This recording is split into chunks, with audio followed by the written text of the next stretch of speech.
한국에서 꽤 잘 알려지고 그리고 영향력 있는 한 전직 장관 출신 교인이 워싱턴에 있는 한 교회에 다닌 적이 있었습니다.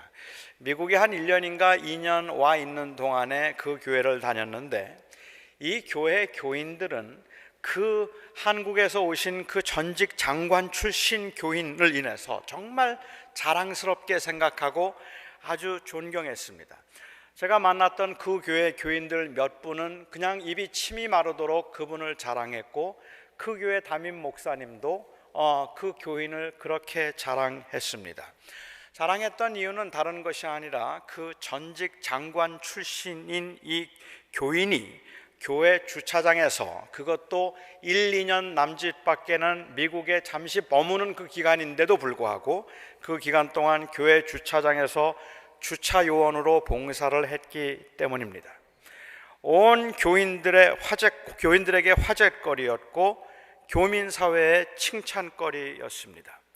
굳은 일임에도 불구하고 마다하지 않고 교회에서 봉사하는 그 모습이 참 보기 좋았을 겁니다. 사실 이 주차 봉사는 정말 굳은 일입니다. 조금의 불편도 참지 못하는 현대인들로서 원하는 편한 곳에 차를 대지 못하게 하면 짜증을 내고, 주차 봉사하는 분들에게 무례하게 말을 하거나 입에 담지 못할 말을 하는 분들도 있기 때문에 주차 봉사는 대체로 교인들이 꺼리는 봉사이고, 그리고 주차 봉사를 하다가 시험에 드는 교인들이 의외로 많습니다. 이 교인의 인격적 성숙은 예배당에서 나타나는 것이 아니라 주차장에서 나타난다는 말이 과히 틀리지 않다고 생각할 만큼 사실은 주차장에서 무례하게 행하는 분들이 의외로 많은 것 같기는 해요. 그런데 그런 험한 곳에, 그 험한 곳에 전직 장관이 봉사를 했다니까 이게 얼마나 대단한 일이겠습니까? 그런데 저는 그 일이, 그분이 정말로 그 봉사하는 일이 그분에게 정말로 굳은 일이었을까 하는 데는 조금 의문이 있습니다. 그분이 누구인지를 모르는 사람들한테는 어쩌면 수모를 당했을런지도 모르고 2시간 혹은 3시간 동안 뙤약볕에서 이리저리 뛰어다녀야 하는 노동은 물론 피곤하고 힘든 일이었음에 틀림이 없겠지만, 저는 그럼에도 불구하고 그분의 그 봉사와 섬김은 다른 사람들보다는 훨씬 더 수월했을 것이라고 생각합니다.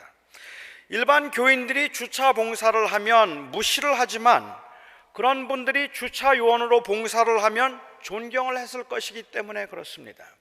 그런 분이 봉사를 하고 있다는 것을 알고 있다는 사실만으로도 그냥 저쪽에 대십시오 그러면 아마 빵긋빵긋 웃으면서 그러겠다고 말하고 너무너무 수고 많으십니다라고 그렇게 이야기를 했을 것이고, 오히려 존경합니다라고 말해서 그분이 수고하는 대로 여기다 차를 대라고 해서 차를 대는 것조차도 괜히 미안하게 생각을 했을지도 모르기 때문에 그래요. 그래서 말도 잘 듣고 불평도 하지 않았을 겁니다.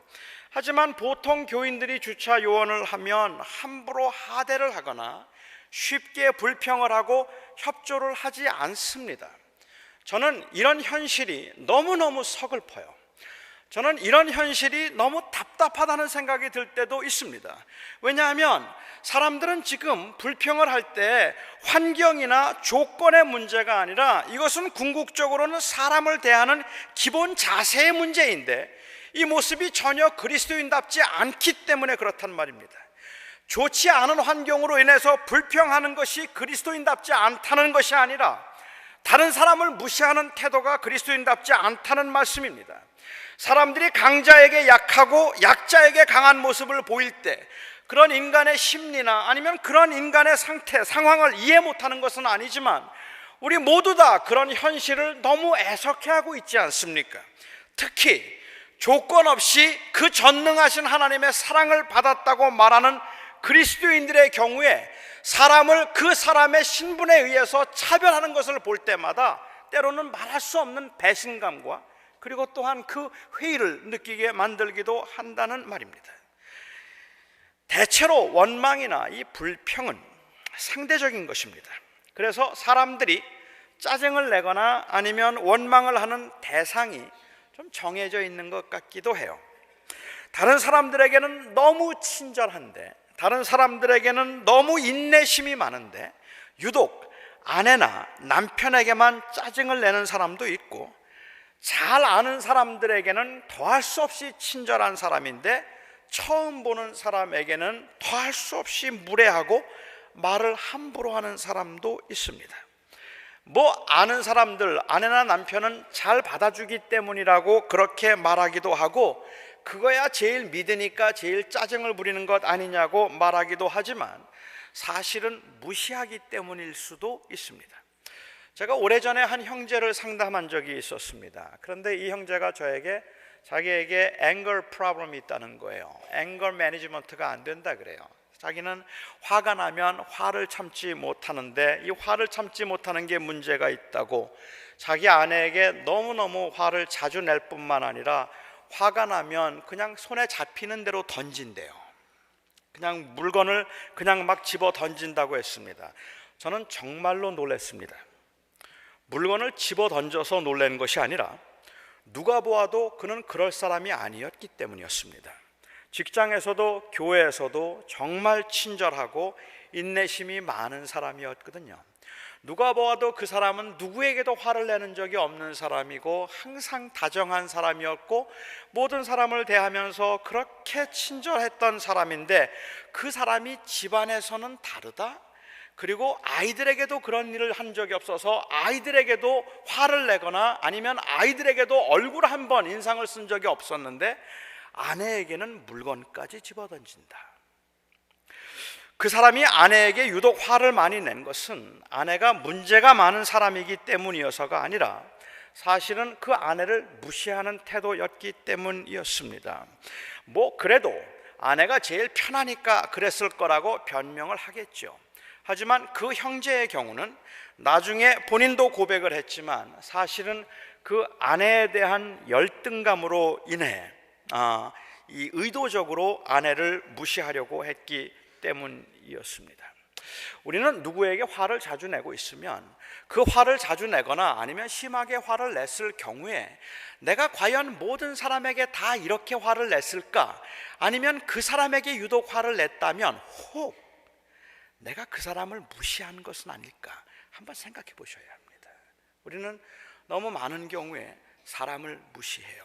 그리고 무시해서 말을 함부로 하는 경우들이 있어서 그것은 그리스도인으로서는 정말 합당한 일이 아닙니다. 습관적이라 할지라도 그 습관도 사람을 무시하는 태도에서 비롯된 것이라면 심각한 것입니다. 만일 그렇다면 이스라엘 백성들의 원망은 어떻게 이해를 해야 할까요? 혹시 이스라엘 백성들이 했던 그 원망이 그럴만하다고 생각하지는 않으십니까? 저는 오늘 여러분과 함께 오늘 본문에 여러 번에 걸쳐서 언급하고 있는 6, 7번에 걸쳐서 원망이라는 말을 쓰고 있는데 이스라엘 백성들의 이 원망에 관해서 한번 여러분과 함께 생각해 보고 싶습니다. 이미 말씀드린 대로 이스라엘 백성들은 애굽에서 나온 지 얼마 지나지 않아서부터 아주 심하게 원망을 하기 시작했습니다. 사람들이 원망을 하고 불평을 하는 데는 그럴 만한 이유가 있는 것이니까 무조건 원망하고 불평하는 사람들 나무랄 것은 아닙니다. 이스라엘 백성들에게도 원망할 만한 충분한 이유가 있었습니다. 물론 상황이 나쁘다고 해서 모든 원망을 정당화시키고 싶은 마음은 없습니다. 쉽게 원망하고 불평하는 것은 결코 바람직한 일이라고 볼 수 없을 겁니다. 하지만 그럼에도 불구하고 이스라엘 백성들의 원망이 문제가 되지 않을 수 있는 경우도 있다고 저는 생각했어요. 이스라엘 백성들의 그 원망이 전혀 문제가 되지 않는 당연한 것처럼 당연한 것이 될 수도 있겠다 싶은 두 가지 경우를 저는 여러분과 함께 생각해 보고 이스라엘 백성들의 원망은 어떤 원망이었을까를 한번 짚어보기를 원합니다. 우선 이스라엘 백성들이 정말 힘들었기 때문에 그 상황에 대해서 불평하는 것이라면 충분히 이해할 수 있습니다. 저라도 그렇게 원망을 했을 겁니다. 그들이 원망한 것은 하나님이 아니라 먹을 것이 없다는 현실이었습니다. 오늘 본문의 사건은 이스라엘 백성들이 애굽을 떠난 지 한 달 후에 일어난 일입니다. 그러니까 이스라엘 백성들은 애굽을 떠난 지 얼마 지나지 않아서 홍해의 기적을 경험했고 그리고 사흘길 만에 마라의 쓴물이 그 단물로 변하는 것을 보았고, 바로 직후에 그들은 엘림의 오아시스를 경험했습니다. 그 모든 과정에서 구름기둥과 불기둥이 그들을 인도하는 것을 그들은 경험했습니다. 그는 그렇게 하나님의 은혜를 경험하고 이제 얼마 지나지 않아서 그 하나님이 도와주셔서 우리를 젖과 꿀이 흐르는 땅으로 곧 인도하실 것이라고 생각하고 믿음으로, 기쁨으로 걸었는데 한참을 걸었습니다. 거의 한 달 가까이 3주 이상은 걸은 것 같아요. 이스라엘 백성들이 가도 끝이 없는 길을 걸으면서 지치기 시작했습니다. 마라의 쓴물이 단물이 되는 것을 보았고, 오아시스의 샘물을 마셨는데, 홍해의 기적을 경험했는데, 하나님의 능력과 하나님의 함께 하심을 보고 지금도 낮에는 구름기둥이, 밤에는 불기둥이 그 앞에 서가는 것을 엄연히 목격하고 있는데, 그럼에도 불구하고 기쁨으로 감사하며 걷지 못하고 어찌 원망과 불평을 할 수 있겠는가라고 생각하신다면 그건 인간의 육체적인 생리를 잘 몰라서 하시는 말씀일 겁니다. 사람들이 참고 말을 하지 않아서 그렇지 몸이 불편하고 피곤한 건 누구에게나 힘이 든 겁니다. 배가 고프면 누구나 다 힘이 든 거고, 그리고 그 걸었는데도 끝이 없이 걸어야 되면 사람들은 누구나 다 피곤해지는 겁니다. 은혜를 받았다고 힘들지 않고 아프지 않은 게 아닙니다. 은혜를 받았고 하나님의 그 놀라운 은혜를 경험했기 때문에 그 다음부터 경험하는 고난들은 고난처럼 여겨지지 않을 만큼 힘이 나는 게 아니라는 말입니다. 이건 제가 잘 알잖아요. 저는 특별히 이 먹는 문제에 있어서는 정말 미련합니다. 제가 1년에 한 번씩 금식을 해요. 1년에 한 번 5일간 금식을 하는데, 이 5일간 금식을 하러 이제 기도원에 들어가기 전에 저는 숨을 쉬기가 곤란할 정도로 미리 많이 먹어두고 갑니다. 그때 그 기분으로는요, 5일간 배가 안 고플 것 같아요. 이제 내가 5일 동안 절대로 배고프지 않고, 그리고 5일 동안 기도 확실하게 잘할 수 있을 거라고 생각하고, 그리고 들어가는데, 아주 자신 있게 기도원에 들어가는데, 첫날은 너무 먹어서 배가 불러서 일단 잠을 잡니다. 그리고 깨어나면 바로 배가 고파요. 그리고 배가 고프고 기운이 없어서 5일 동안 자꾸 눕고 싶습니다. 5일치를 먹었는데 반나절이 지나지 않아서 배가 고파서 기운이 없습니다. 5일치를 미리 먹어도 반나절이 지나면 고난이 시작되는 겁니다. 그러니까 5일치를 먹었다고 5일 동안 든든하게 기도할 수 있는 게 아니라는 말이죠. 삼겹살을 사다가 집에서 정말 원 없이 삼겹살 고기를 먹습니다. 원 없이 저는 먹어요. 그러니까 배가 불러서 몸을 움직일 수 없을 만큼 그렇게 먹습니다. 그리고 한 4월쯤 지나고 난 다음에 제 아내에게 배가 너무 고파서 고기를 좀 먹고 싶다고 말하면 제 아내가 4월 전에 그렇게 먹고 뭘 또 먹고 싶으냐고 그래요. 여러분, 제 아내가 맞습니까? 제가 맞습니까? 4월 전에 고기를 먹었다고 배가 안 고픕니까? 아니면 4월 전에 고기를 먹었다고 그래서 그 다음부터는 뭐 전혀 시장기를 느끼지 않거나 고기가 땡기지 않나요? 아니잖아요. 며칠이 지나고 나면 배가 고픈 거 아닙니까?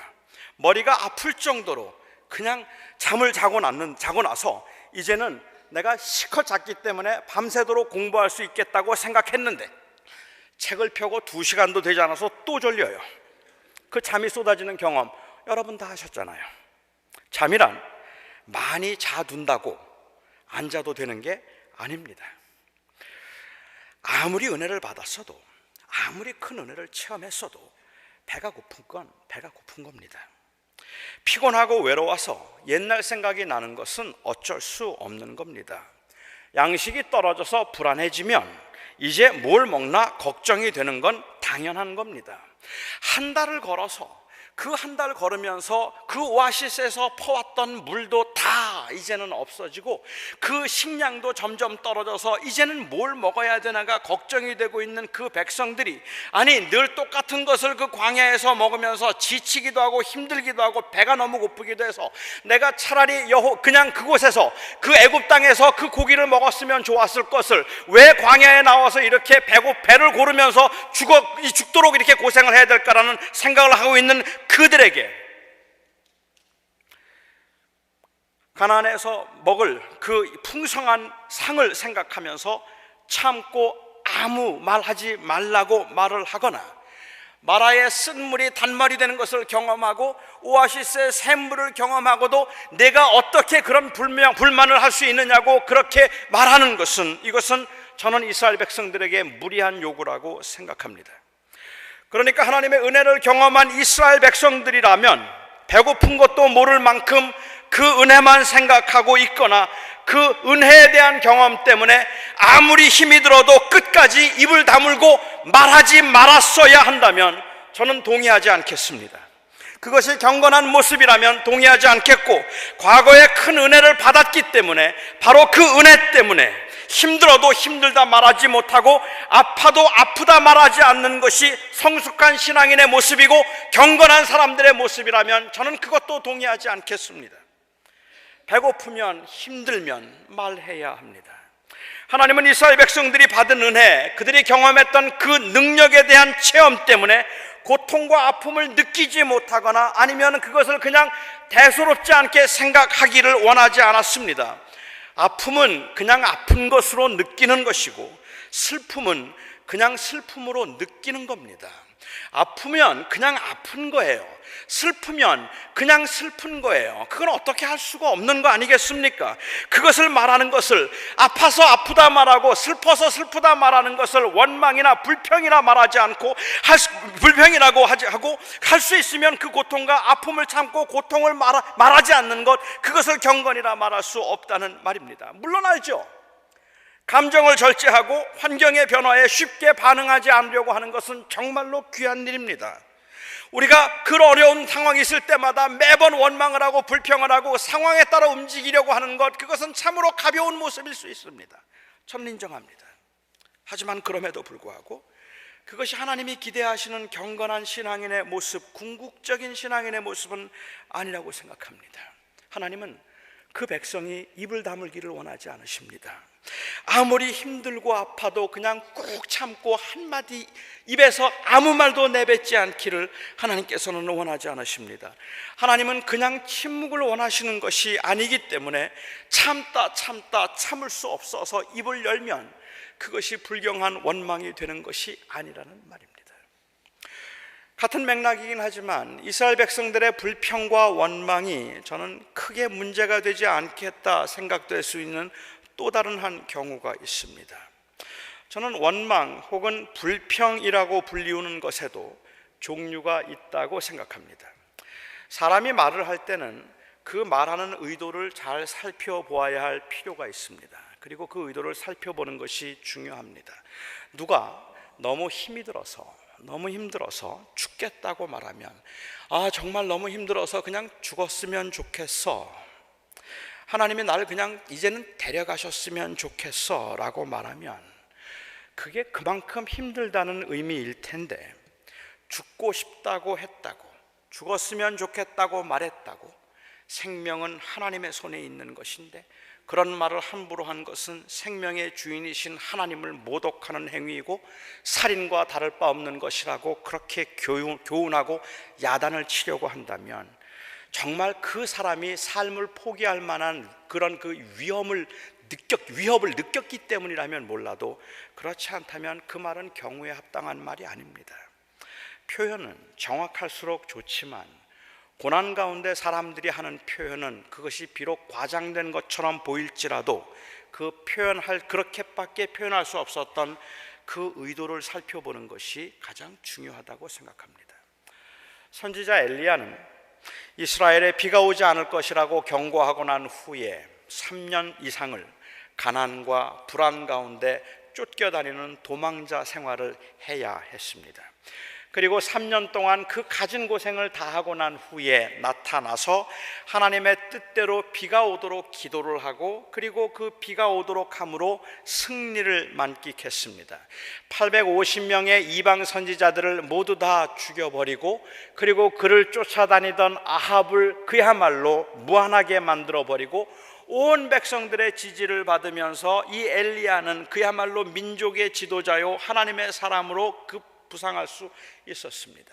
3년 동안의 그 고통과 고난, 그리고 그 어려움과 그 아픔의 시간들이 모두가 다 상쇄되는 것 같은 그 승리감을, 하나님의 능력을 만끽했습니다. 정말 하나님은 대단한 분이셨습니다.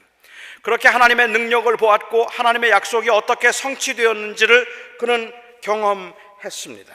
그런데 그렇게 해서 이미 그가 승리를 거두었는데 이미 패잔병에 다를 바 없었던 이 아합 왕의 왕비였던 이세벨이, 그가 화가 나서 내가 내일까지 저 엘리야의 목숨을 거두겠다고 엄포를 놓았어요.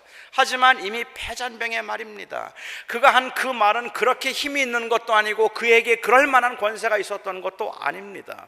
그런데 이세벨의 그 말을 듣고 엘리야는 무서워서 광야로 다시 도망을 갔습니다. 하룻길을 채 걷지 않아서 믿음의 거장 엘리야, 하나님의 능력을 경험했고 하나님께서 함께 하시는 것을 보았던 그 엘리야가 이렇게 고백합니다. 여호와여, 넉넉하오니 지금 내 생명을 거두시옵소서. 나는 내 조상들보다 낫지 못하나이다. 죽고 싶다는 말입니다. 왜 나를 이렇게 힘들게 하느냐는 원망이라는 말입니다. 이젠 더 이상은 견딜 수 없고 더 이상은 같이 갈 수 없다는 그러한 낭망이라는 말입니다. 이젠 정말로 죽고 싶어서 더 이상은 이렇게 힘든 무거운 짐을 지고 내가 또다시 고난의 길을 가야 되고 다시 광야 생활을 해야 된다면 난 더 이상 이걸 할 수 없기 때문에 이제 그만 내 생명을 거두어 달라고 죽고 싶다고 말하고 있는 겁니다. 죽고 싶다니요? 어찌 선지자가 그런 말을 한단 말입니까? 어떻게 하나님의 사람이라는 사람이 감히 이제 내 생명을 거두어 달라는 말을 한다는 말입니까? 광야에서 까마귀를 통해서 그를 먹여다 주시고 사렙과 과부를 통하여서 그에게 필요한 것을 공급하신 분이 누구신데? 여호와 하나님이 아니었습니까? 자기에게 능력이 있었습니까? 지난 3년 동안 하나님께서 그렇게 지켜주셨고 그렇게 하나님께서 붙들어 주셨고 지난 3년 동안을 눈동자같이 살펴주신 분이 바로 여호와 하나님이신데, 그리고 그 아합 왕 앞에서 비가 오지 않던 땅에 비가 오게 하심으로 850명의 선지자들을 한꺼번에 물리칠 수 있도록 해주셨던 그 능력의 하나님이 계신데 넉넉하오니 내 생명을 거두어 달라고요? 어떻게 그런 말을 할 수 있단 말입니까? 그 은혜를 입은 사람이, 그 능력을 본 사람이 도대체 그렇게 대단하지도 않은 문제에 어떻게 그렇게 낙심해서 감히 그런 말을 할 수 있단 말입니까? 그런데 우리 하나님은 제가 지금 여러분들에게 드렸던 이 말씀을 엘리야에게 하지 않았어요. 그 엘리야에게 그렇게 말하지 않았습니다. 하나님은 엘리야의 약함을 보았고 그리고 그 마음의 중심을 아셨기 때문입니다. 엘리야는 지금 내가 지쳤다고 말하고 있는 겁니다. 그리고 그는 정말로 지쳐 있었습니다. 엘리야는 하나님을 사랑하는 사람이었습니다. 엘리야는 하나님께서 부르신다면 언제든지 갈 준비가 되어 있는 사람이었고 하나님의 말씀과 하나님의 뜻을 따라 살고자 하는 사람이었고 그 주의 하나님의 뜻을 이루기 위해서 어떤 고난이라 할지라도 능히 다 감당할 만한 그러한 그 마음의 준비가 되어 있던 하나님의 사람들이었습니다. 그런데도 그가 그렇게 말했습니다. 못하겠습니다. 내가 넉넉하오니 내 생명을 거두어 주십시오. 이제 그만하고 싶습니다. 힘들어서 그랬습니다. 낙심이 되어서 그랬습니다. 그런데 하나님께서는 이 엘리야를 책망하시지도 않고 그 하나님께서는 이 엘리야의 문제를, 엘리야가 했던 말을 문제 삼지도 않으시고 오히려 엘리야에게 천사를 통해서 먹을 것을 가져다 주시고 그리고 엘리야로 하여금 깊은 잠을 자도록 해주셨습니다.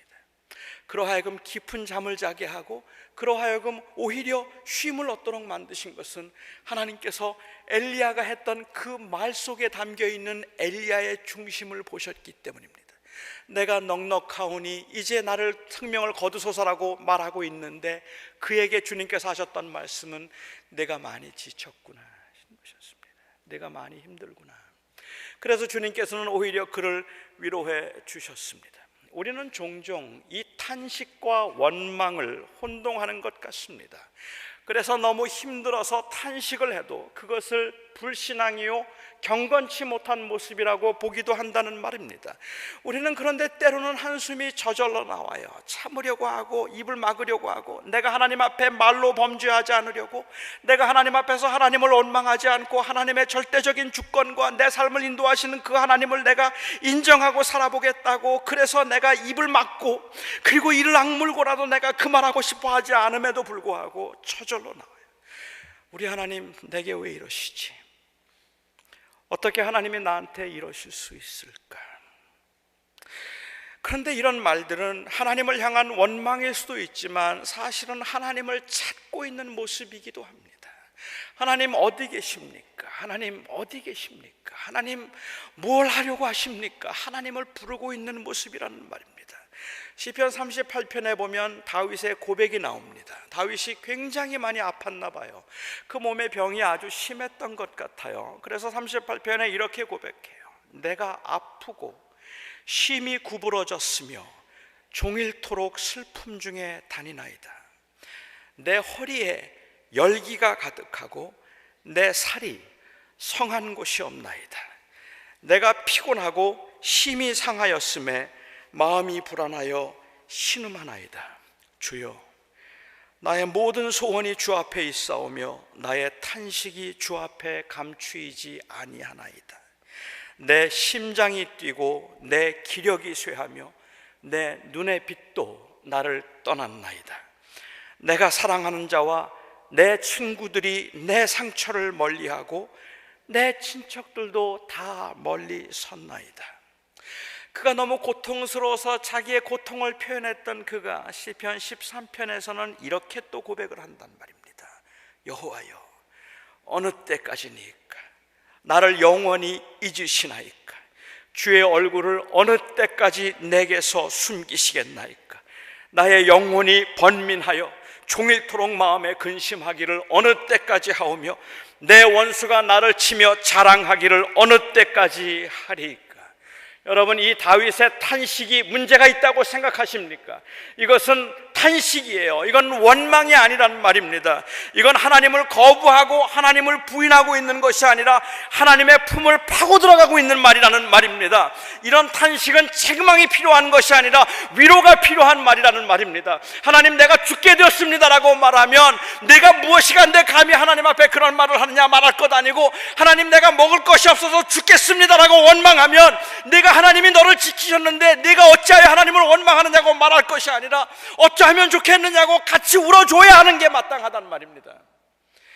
이스라엘 백성들이 많이 하고 있는 원망이, 한 달 동안을 걷고 난 다음에 음식이 떨어져서 너무 힘들어서 너무 피곤해서 그리고 너무 불안해서 어디로 가야 할지 언제쯤이면 쉴지 몰라서 그냥 그렇게 막막하게 걸어가는 그 상황이 너무 절망스러워서 하나님, 내가 차라리 애굽에서 죽었더라면 좋았을 것을 왜 이 광야에 나를 끌어내어서 이렇게 죽게 만드느냐고 탄식한 것이라면 저는 그건 이해해야 된다고 생각합니다.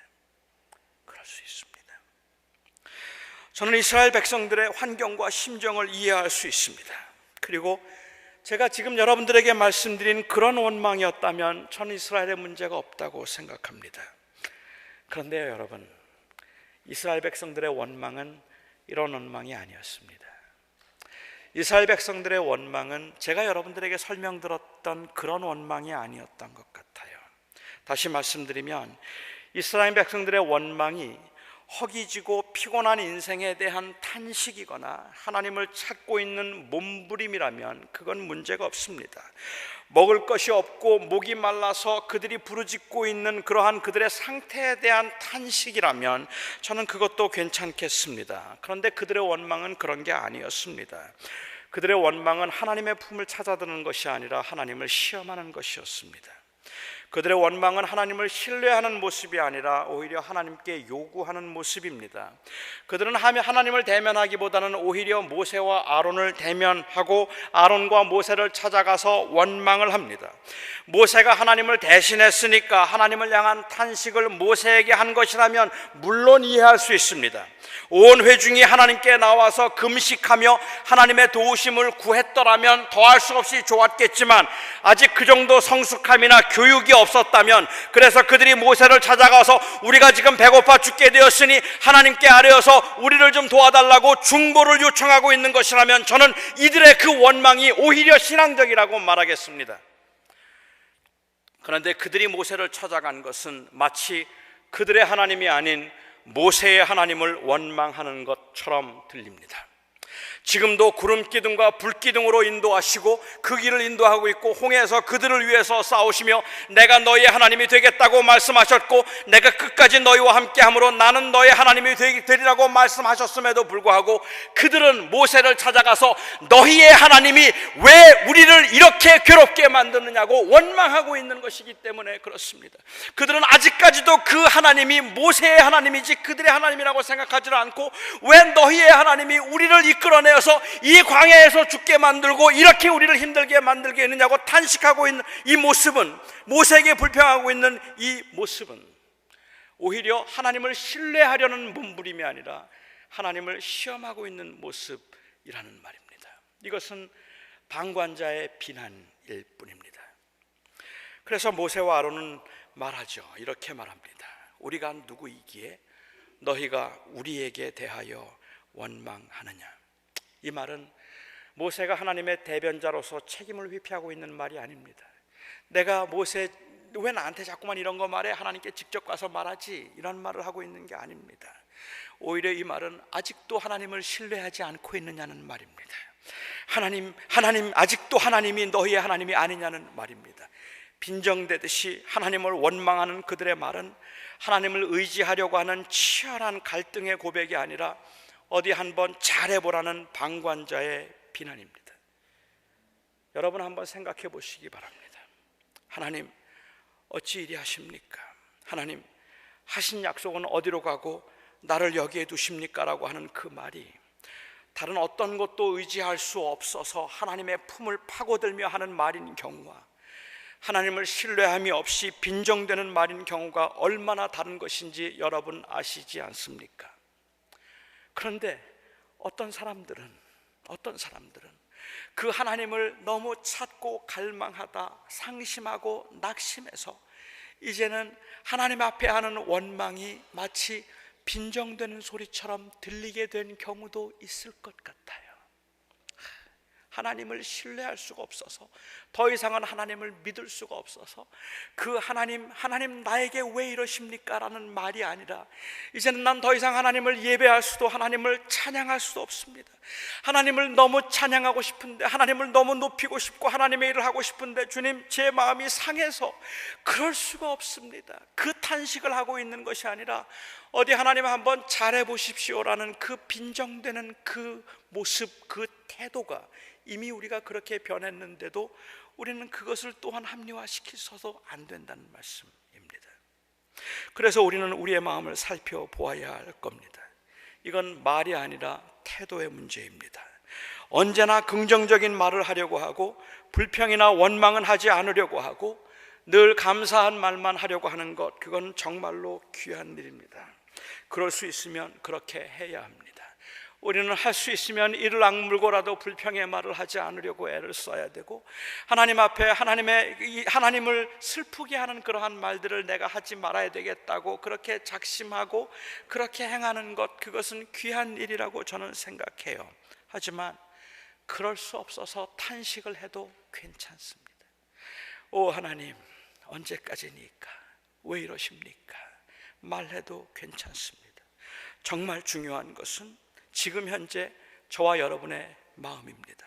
여러분, 정말 하나님 원하십니까? 여러분, 정말 하나님이 그리우십니까? 여러분은 정말로 하나님을 신뢰하고 하나님밖에는 도움이 없는데, 하나님밖에는 의지할 분이 없는데 왜 이분이 나를 안 도와주실까 싶어서, 그래서 섭섭하고 그래서 안타깝고 그래서 원망스러운 겁니까? 그러면 괜찮습니다. 조금 더 기다려도 됩니다. 하지만 여러분의 마음속에 그 하나님을 향한 여러분의 마음이 하나님을 사랑함도, 하나님을 의지함도, 그리고 하나님을 아끼는 마음도 없이 그냥 그 하나님을 신뢰할 수 없어서 나오는 그 빈정됨이라면 이런 원망은 하나님 앞에 합당한 것이 아닐 거라고 저는 생각합니다. 저는 이거는 교회를 향해서도 마찬가지라고 생각을 했었어요. 교회를 보면서 느끼는 답답함이나 그 비난, 그리고 때로는 그 비판 속에 우리의 눈물이 묻어 있어야 된다는 말입니다. 하나님 어떻게 이러십니까? 하나님 교회가 어찌 이렇게 되었습니까? 그 안에 우리의 눈물이 들어가 있지 않아서 하이 그 교회들 하는 그 원망에 빈정됨이 들어가 있을 때 우리는 우리의 마음을 살펴보아야 한다는 말입니다. 내가 지금 무슨 뜻으로 무슨 마음으로 이 말을 하고 있는지 그 중심을 살펴보아야 한다는 말입니다. 말을 했는가 하지 않았는가가 중요한 것 아니고 어떤 말을 했는가가 중요한 것 아니라 그것보다 더 중요한 것은 지금 내가 하나님을 열망하고 있는 거예요. 하나님을 열망해서 화가 나고 하나님을 열망해서 분노하고 하나님을 열망해서 낙심한 것이라면 괜찮습니다. 모세에게 중보를 요청한 것이 아니라 책임을 추궁하고 있는 이들의 모습에서는 하나님을 붙잡으려는 이 다윗의 탄식도, 엘리야의 절규도, 그리고 욥의 절실함도 찾아볼 수가 없었습니다. 저는 아직은 찾아볼 수 없었습니다. 여러분은 어떠십니까? 많은 분들이 삶이 참 힘들고 아파하고 그래서 너무 섭섭하고 하나님이 너무 원망스러워도 하나님이 유일한 나의 도움이시고 그 너무 하나님을 간절히 원하고 있기 때문에 그래서 오히려 더 화가 나는 여러분들의 마음, 저는 좀 이해할 수 있을 것 같습니다. 사랑하는 성도 여러분, 탄식이라도 좋으니까, 원망이라도 좋으니까 하나님을 찾으십시오. 하나님 놓치지 마십시오. 하나님을 붙드십시오. 그 하나님 놓치기 시작해서 우리의 원망이 빈정됨으로, 우리의 원망이 미움으로 변하기 시작할 때 우리는 심각한 병에 든 것입니다. 기도하겠습니다. 나의 아버지 하나님, 이스라엘 백성들의 원망이 그냥 생계의 아픔 때문에, 부족함 때문에, 그리고 그들이 경험하는 불안함과 두려움 때문에 내가 차라리 애굽에 있었더라면 좋았겠다 하는 말이라면, 주님, 그것은 사실은 우리의 고백이고 우리의 탄식이기도 합니다. 하지만 주님, 저희는 그렇게 원망도 되고 아쉽기도 하고 섭섭하기도 하지만 지금도 저희들의 마음속에는 주님 없으면 저희는 아무것도 아님을 압니다.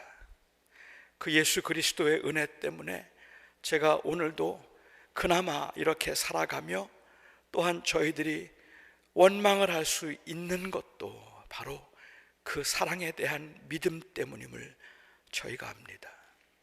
이 시간에 부족한 제가 우리 사랑하는 성도들을 위하여서 기도하오니 주여, 주님께서 그 마음을 만지시고 주님께서 회복시키시며 주께서 또한 붙들어 주시고 치유하셔서 내 이제 생명이 넉넉하다 말했던 엘리야를 찾아오셔서 먹을 것을 주시고 깊은 잠에 들게 하셔서 쉼을 주셨던 그 은혜로 고난 중에, 환난 중에, 그리고 참 고된 인생 중에 하나님을 찾고 있는 사랑하는 성도들에게 먹을 것을 주시고 잠을 주시고 쉼을 주시옵소서. 예수님의 이름으로 간절히 기도하옵나이다. 아멘.